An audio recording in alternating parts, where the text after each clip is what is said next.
इंदौर के राजा रघुवंशी की हत्या यह कोई साधारण मर्डर केस नहीं है, बल्कि एक खतरनाक साजिश थी। और इस साजिश के पीछे कौन था? उनकी पत्नी सोनम। वो सोनम जो जानबूझकर राजा को हनीमून पर पहाड़ों पर लेकर गई क्योंकि लाश छिपाना पहाड़ों में आसान हो जाएगा। वो सोनम जिसका अपने से 5 साल छोटे कर्मचारी पर दिल आ चुका था, फिर भी शादी की और उसके बाद 6 दिन बाद ही उसने मिलकर पूरी अपने दोस्तों के साथ राजा को मारने की साजिश रच डाली। देखिए 11 मई 2025 को राजा और सोनम की शादी हुई। हनीमून पर 22 मई को पहुंच गए और कहां? शिलोंग। शायद यह प्लान सोनम का ही रहा। 23 मई 2025 को फोन बंद हो जाते हैं और 2 जून को राजा का एक शव खाई में नजर आता है। हत्या की पुष्टि हो जाती है, शोर मच जाता है, पर सोनम उस टाइम गायब थी। उनकी चिंता कर रहे थे दोनों परिवार, और कहां है करके ढूंढा जा रहा था। पर असल में सोनम ने एक फिल्मी स्क्रिप्ट शायद शादी से पहले ही तैयार कर ली। पहाड़ों में ले जाकर राजा को किस तरह से मारना है ये पहले से ही सोच रखा था। देखिए इस कहानी में राजा की छिपाई गई लाश का मिलना ही जांच का टर्निंग पॉइंट था।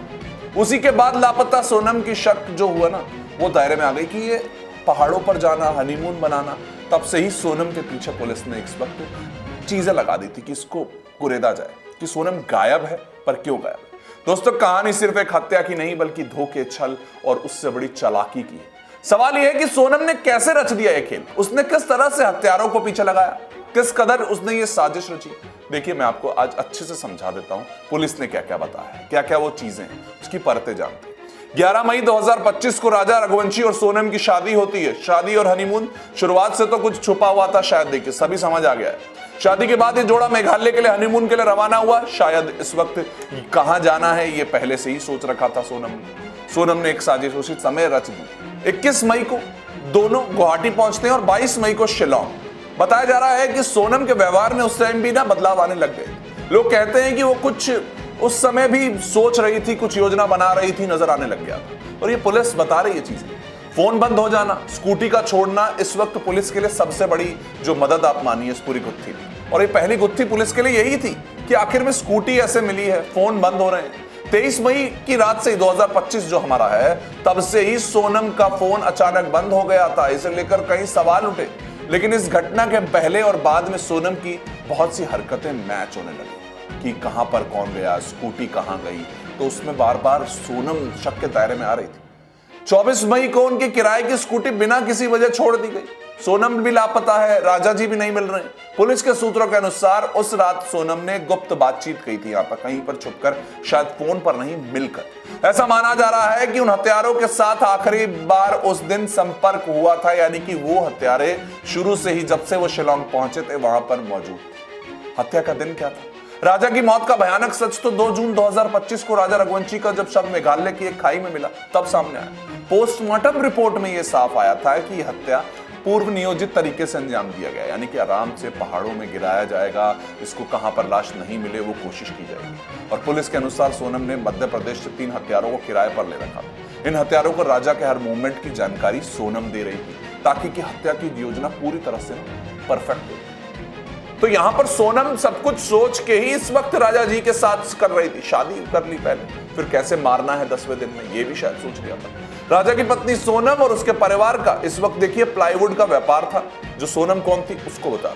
इसी दुकान में राज खुशवा नाम का कर्मचारी काम करता था। सोनम और राज का काफी लंबे समय से अफेयर चल रहा था, तो अब उसके लिए सोनम ने हथियारों को न केवल किराए पर लिया, बल्कि उसकी इस वक्त हर शर्त को माना। हथियारों को राजा के ठिकाने, उसकी आदतें और हर बड़े छोटे कदम की डिटेल्स इस वक्त सोनम लगातार साथ साथ में दे रही थी। पुलिस के मुताबिक सोनम ने मोबाइल डेटा मिटवाने की भी कोशिश की, सीसीटीवी फुटेज हटवाने की भी प्रयास किया। इससे यह साफ हो गया कि वो पूरी साजिश की मास्टरमाइंड खुद थी, जिसने खुद को निर्दोष साबित करने के लिए ये सब करवाया। सीसीटीवी हट जाए, कोई डिटेल ना आए, फोन में से चीजें हटा दूं। लेकिन 9 जून 2025 को सोनम को उत्तर प्रदेश के गाजीपुर से गिरफ्तार किया।